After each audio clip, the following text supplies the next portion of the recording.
Hello guys, welcome back to another video. This time I'm making a video about the Moto 1. So I'm gonna season start Moto 1. Me and my chat thought it would be a fun idea to see if Moto 1 was actually as bad as it was, or is, since on EU servers no one has killed SS20. Yeah, our drag ranking is low. As you can see, this is me. I did cheat a little bit. I gave some gear from my previous character over to this character, so I don't claim rank 2 or whatever. But yeah, let's see. So I talked to Minion Enjoyer on Discord. He's a very nice dude. He helped me with the guide, and I talked to him as well. I don't really know how to say this word or his name, but I've talked to him as well. He helped me as well with the guide. Give me a couple tips and tricks on Moto 1 since I'm really new to Moto 1. Alright, so let's get into the guide. Let's see, it's right here. The main reason, so this is just the introduction. Anything that thanks for the help from the people. This is the dude that is the Moto player. This is the other Moto player. A good friend of my stream, X3 and Nugs, have helped me as well during the making of this guide. So let's get straight into it. Let's go to the campaign. There's not really much to talk about in the campaign tab because there's only 2 treasure coves that we want to go for, which is this for the early item, the Interlocking Soul, which is basically minion damage, minion max life, minion duration, whatever is. The only issue is that it consumes max life when you use summon skill, which you should be okay. If you go early campaign, you have rejuvenation anyway, so it doesn't really matter too much. And then Cry of Divinity is probably the best belt you're gonna get until a very long time. Once you get the T1 version of it, at least afterwards. In campaign, I'm pretty sure you can't get the T1 version, you can only get T2. So you can only get +4 command every second. So keep that in mind. So don't farm until you get T1. But you can, from what I've heard, it's pretty cheap to get early. Now for talents, these are early game talents, okay? Early game talents for Summon Spider Tank. This is like day 3, day 4 talents when you're level 95. These are the talents you'd want to go for. All the green highlighted ones. As you see, I don't have them all filled out because I was level 90 when I made this. So just so you know. And also, you have 2 options. You have Mighty Guard, which is this one that we're using currently. And then you have Isomorphic Arms, which basically makes it so your minion gets all the main hand stats. So let's say I put this up. All my minions now also have added physical damage to spells, armor pen, intelligence, crit rating. They have additional hit damage for skill cast per spell burst, and more cast speed and minion cast speed. So yeah, everything basically what you get on here, sequences, base affixes, they will all be applied to your minion, which is very, very, very strong. You can get some really insane weapons, as I'll show you here. Let's take this one actually. Minion Enjoyer has a really nice 2-handed wand, or staff, tin staff, whatever it's called. Yeah, so he has +4 beams because this skills of beams. You have additional damage, life regain, main skill level. So yeah, this is all of these stats being brought over because of Isomorphic Arms is insane to your minions. Because unfortunately for minions, there's not really a lot of stuff that you can craft or roll for your minions that will actually affect it. Like if it doesn't say minions gain or minions something, then it won't give your minions. Most of the time it won't be for your minions. So yeah, these are just the basic talents. So I don't chose Isomorphic Arms in this talent because normally early game, this is an early game guide, early introduction to Moto 1, since I'm new as well. I don't want to go too crazy with it. So I've only gone for like super early game, maybe some mid-late game legendaries I'll show you later. So here are the talents. Also don't blindly follow talents as I write here. Because everyone has different gear, different setup, sort of. So you have to kind of keep that in mind. But yeah, why you don't go isomorphic arms early is because you're gonna get 2 normal minion damage ones, most likely. Those are gonna be good for until T5s, I feel like. T5, T4, and then you're gonna want to swap over to isomorphic arms. If you get a really good base weapon, since crafting next season, from what I've heard, is gonna be a lot easier. So maybe crafting early would be very good. So we'll see how that goes. The same for the Grim Phantoms here. This is the Grim Phantom setup. There's not really a lot of changes in talents. You can go God of Machine, Machinist Lich, and the last one is Steel Vanguard or Shadow Dancer. It doesn't really matter which one. Depends on what you need. So here are the skills. I don't really want to go through to it too much. Apparently these are all decently cheap to get really early. This is a screenshot from someone's day 3. So they had the activation medium minions, which is going to be cheap. Then summon Spider Tank, Focus Fire, which is cheap, what he said. And then Steamroll is also quite cheap. So yeah, here's a lot of kind of cheap stuff. I would suggest early season to buy precise auras as fast as you can. They normally are decently cheap early, but they get quite expensive real fast. This is a very, very early game Summon Grim Phantom. This is from the guide, the build from this guy. He basically started Grim Phantoms way earlier than everyone else, even before he got the belt. And this was his skill setup while he was using the belt. While he wasn't using the belt, I mean. The Super Spell Burst belt for the minions, which is basically what you're gonna go for late game. It's the only thing I feel like you can really build. Maybe with the new Prisms, but I'll explain that later. So yeah, the same precise auras, get as fast as possible. This is like the late game setup. This is from a Asian build. They like using a Haunting Abomination with their extra damage on hit. Path of Flames instead of Blades, which is, I guess, okay too. But this is probably also going to change depending on the prism. We'll see. And then these are the auras. If there's any like any issues you have with the guide or any suggestions or anything, let me know.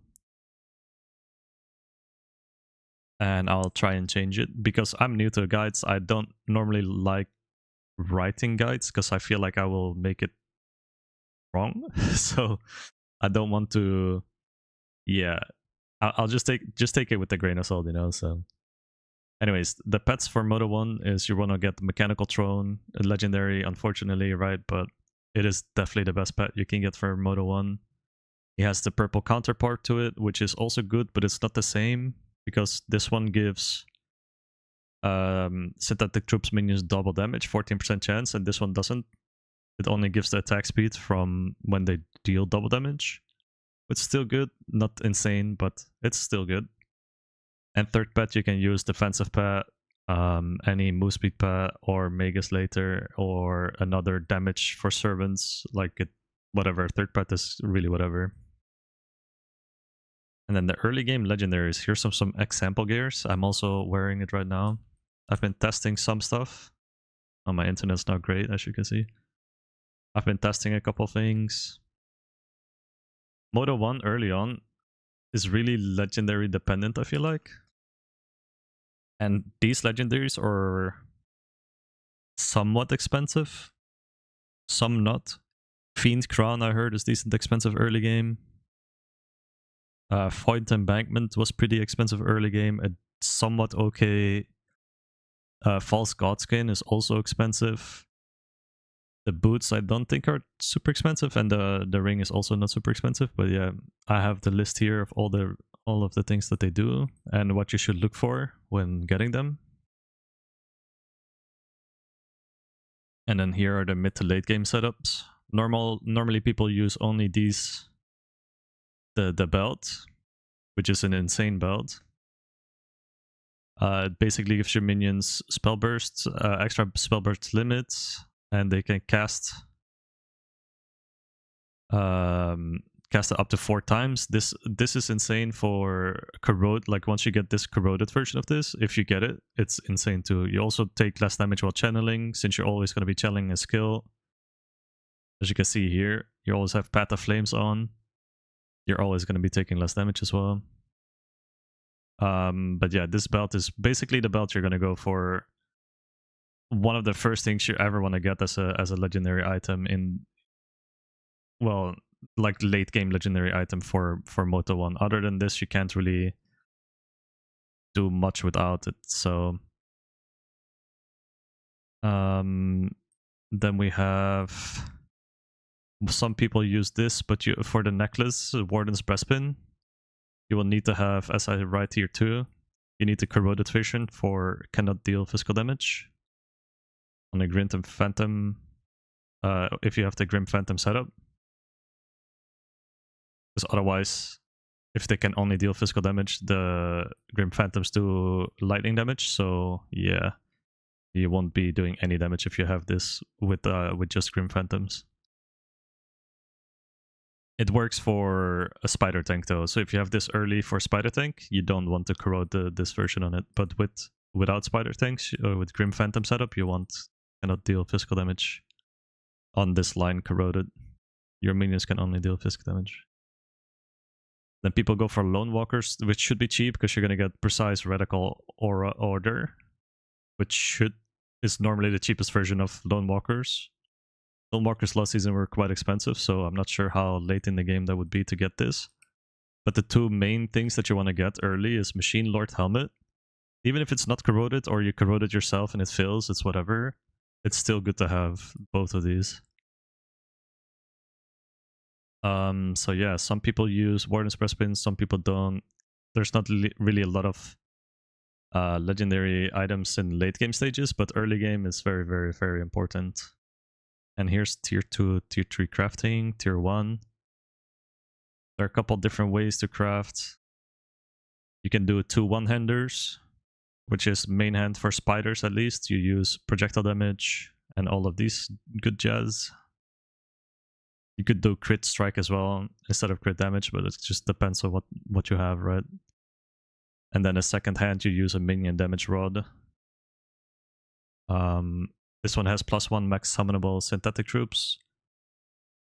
Very good.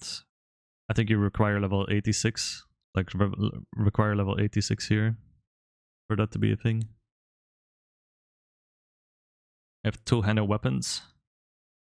The first is a staff for the Grim Phantoms, and the bow is for early game setup for spiders, a spider tank. Now for pedigrees, I made a list here. All of these are good. Tier 1 talents, if you get any of these two that work together, make sure they work together and they don't ruin your other talents. So let's say you have Mighty Guard plus Focus Strike or something, right? Then make sure you don't have Mighty Guard here or on your belt blend, and then change it around, or whatever you can find is cheapest. You could most likely go for. And then here is also, I have Dirty Tricks in tier 2. It's really good, but you do need to have a +10 ailment damage to minions, or 4 minions, for this to be good. Otherwise, they won't do any ailment damage to. They won't apply any ailments to your to the enemies, right? So, Dirty Tricks otherwise would not be used. And then there's a Temu spacerift we can go for early game. You basically go for +2 command per spirit magi. You don't care about this line, the second line. You only care about the +2 command per second. And you want one here, and you want one here, or here. Like if you can get a double, it's probably expensive early, but if you can craft it here and then roll it here, or get it here and then craft it here, should be decently cheapish early game. And this is probably one of the better early setups to go for, except if you get a really good early Pedigree or really good early Slates, then I would not go for this Temu setup. But if you struggle with Slates or Pedigree or anything like that, then I would definitely go for that. Then we have Slates. There's not really a lot to talk about except for you want all immunities. So everything that says cold resistance, minions are immune to cold damage, this is what you want. And then another line with penetration, armor pen, or this line here is also good, or any skill level, or this one here as well. Minions deal 8% additional damage. So anything that has immune, so immune to trauma, immune to wield, immune to ignite, all those things, plus an extra if you could get it. Otherwise, just get only the immune. It's still really good. And then we go belt blending. There are a lot more options than this, as I said, with the pedigrees too. Dirty Tricks is on the list as well. You could get some other ones, but these are the two main ones that you're going to be using early game. So this will be the armor mitigation is probably the first one you would go for. It's probably the best value you could get for belt blend early. And then the Mighty Guard will be for once you have enough money to buy all of this, because this is going to be very expensive early. At least it was last season. For Kismets, there's a bit of a weird thing with Kismets. I don't know, a lot of people in the EU didn't really do it. I did do it. Which is basically, this is a picture of my setup. I had a 4 micro undetermined faith. You don't need it. It's really insane. You don't need it. You can get 2 micro, you can get 1 micro, you can have none as well, it's fine. But you want to have 2 store trails. So basically, they will increase the effect by 90% if you get 2 of them.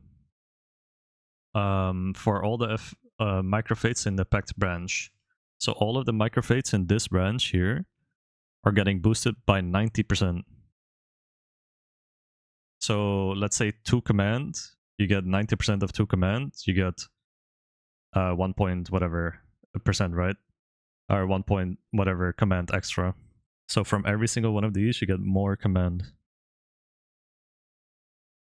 And you want to get a 53% or higher slow effect if you want the slow reduction effect, because 53%, 90% of 53% is 47 point something.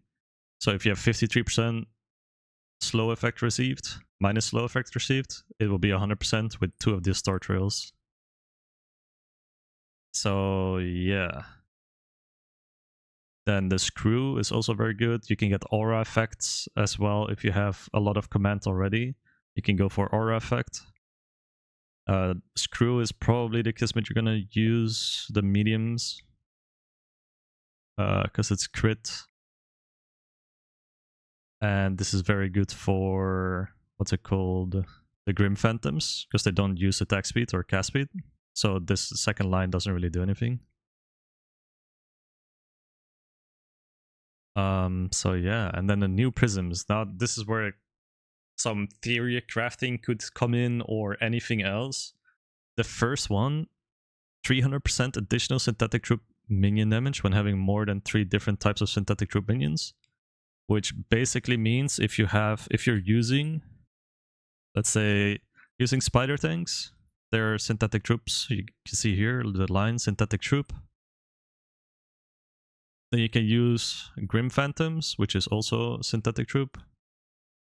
And then you can use the Machine Guards.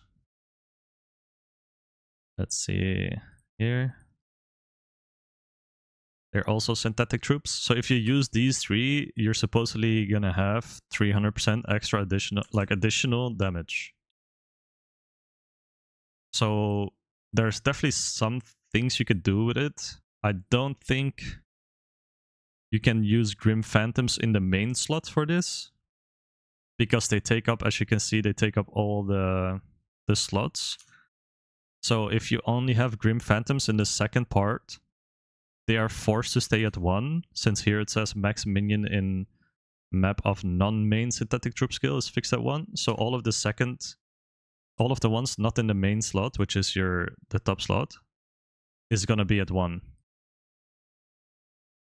So maybe it'll work with spiders in main slot, and then you only have 1 Grim Phantom. So there might be some things to do with it. I'm not 100% sure yet. We'll have to see how it goes and how it works. And there's not really much else I added with Prisms, but I will definitely add some more stuff on Prisms and the stuff you can roll on them and all the good jazz, because I think that'll help a lot too.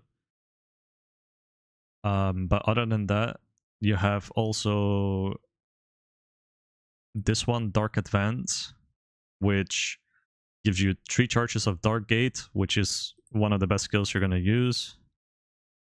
Early on, at least, it's very good.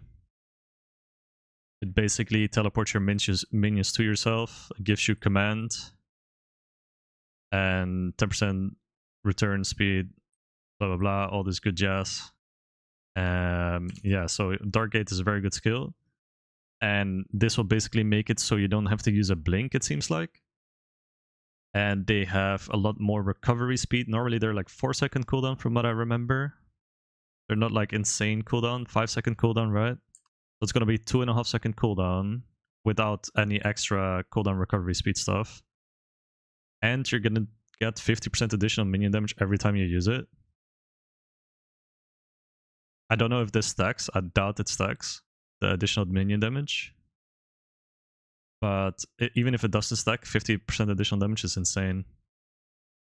So yeah, I think that's all for all my guide. I kind of wanted to walk you guys through it to show you what like my thought process sort of was with making it.